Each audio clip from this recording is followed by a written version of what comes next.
Hello គ្នាយើងថ្ងៃហ្នឹងមកប្រាប់ពីរបៀប download Free Fire លេងលើ PC ហើយយើងចង់ download បានយើងត្រូវមាន app MSI Player នេះហើយដល់យើងចង់បានយើងត្រូវទៅ download នៅក្នុង Google Chrome យើងចូល Google មកហើយ search ពាក្យ MSI Player តាមខ្ញុំអញ្ចឹងមកហើយយើង search ហើយយើងឃើញពាក្យថា MSI App Player X Blue Stack ហើយយើងចុចចូលមកនេះហើយឃើញពាក្យ download ហ្នឹងយើង download មកហើយសម្រាប់ខ្ញុំ download ហើយខ្ញុំមិន download ទៀតទេហើយសម្រាប់គ្នាយើង download ហើយចឹងយើងចូល app ហ្នឹងមកបើក app វាហ្នឹងហើយយើងឃើញខាងក្រោមគេដាក់ថា App Player យើងចុចចូលកន្លែងហ្នឹងមកហើយវានឹង load ចូលកន្លែងមួយទៀត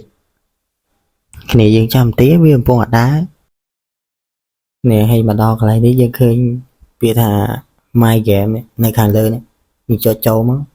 ហើយគ្នាយើងឃើញកន្លែង Stray 3ខាងលើចុចចូលមកហើយចូល setting វាមកហើយកន្លែង CPU នេះយើងវាមាន4 core ហើយ2 core អញ្ចឹងហើយតាមកុំព្យូទ័រយើងខ្លាំងខ្សោយហើយខាងក្រោមនេះគ្នាយើងយកទី2តាមខ្ញុំអញ្ចឹងមកហើយក្រោមនេះយើងបើកអា2នឹងអស់នេះយើងបើកវាហើយយើងអូសអាកន្លែងខ្សែវានឹងអូសឲ្យពេញវាមក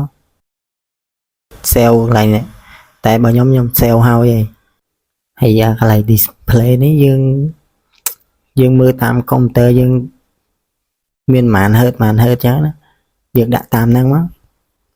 ហើយ setting ហ្នឹងក៏មានប៉ុណ្ណឹងគ្នាយើងមើលសេរីតាមហ្នឹងហើយយើងមើលហើយអញ្ចឹងយើងចុចខ្វែងវាចេញមកវិញមកហើយកន្លែងនេះយើងសម្រាប់យើង down ដំបូងអត់ទាន់មាន Free Fire អញ្ចឹងយើងចូលមក Google Play អញ្ចឹង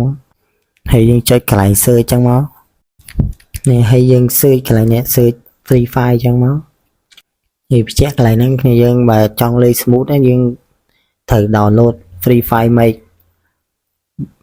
ព្រោះលេង Free Fire Make វា smooth ជាងហើយសម្រាប់ខ្ញុំ download ហើយអញ្ចឹងខ្ញុំមិនបាច់ចាំ download ទៀតទេហើយយើងមើលហើយយើងចុចខ្វែងវាចេញមកវិញមកហើយយើងចូលហ្គេមរបស់យើងវិញមកលើវាដើរចូលក្នុងហ្គេមសិនចាំខ្ញុំប្រាប់ពីរបៀបធ្វើឲ្យវាលេងទៅ smooth វាអត់តាក់ហើយលើចូលម្ដងក្នុងហ្គេមនេះយើងចុចខ្វែងវាសិនហើយយើងចូល training តែគ្នាយើងមើលសិនហើយកន្លែងហ្នឹងគ្នាយើងមើលតាមខ្ញុំសេរីហ្នឹងណាសេរីតាមខ្ញុំទៅលេង smooth ដែរវាអត់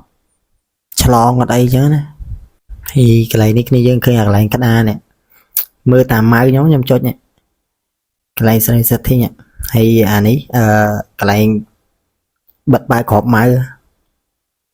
យើងចង់ដាក់អក្សរឲ្យក៏បានដែរយើងតាមចិត្តយើងឯងនេះបិទបើកបិទទៅវាកវីចឹងហើយយើងបើកវិញទៅវាធម្មតាវិញអាហ្នឹងកន្លែងហ្នឹងឥឡូវខ្ញុំចូលទៅស្រែកុំឲ្យវាឆ្លងវាលេងទៅវា smooth ណានេះយើងចូលអាកន្លែងនេះយើងឃើញអាកន្លែងក្រោមនេះយើងកន្លែងហ្នឹងយើងសរសេរថា80 16450ហើយអាខាងក្រោមនេះយើងបិទបើកក្របម៉ៅអាកន្លែងយើងបញ្ជាវាបាញ់យើងបើកវាមកហើយយើងចុចទាញវាដាក់ចំអាកន្លែងយើងបាញ់ហ្នឹងមកប៉ុណ្ណឹងអូខេហើយសម្រាប់control យើងចុចពីលើនឹងមួយមកយើងចង់ដាក់អក្សរឲ្យគេខ្ញុំបើសម្រាប់ខ្ញុំដាក់ e អាកន្លែងតកខ្ញុំដាក់ e ហើយតែ setting ខ្ញុំសេរីរួចអីអានេះយើងតាមគ្នាយើងសេរីតាមក្រោយគ្នាយើងសេរីលេងដៃមិនត្រូវសេរីតាមហ្នឹងឥឡូវខ្ញុំមកតេស្តឲ្យគ្នាយើងមើលថាវា smooth អត់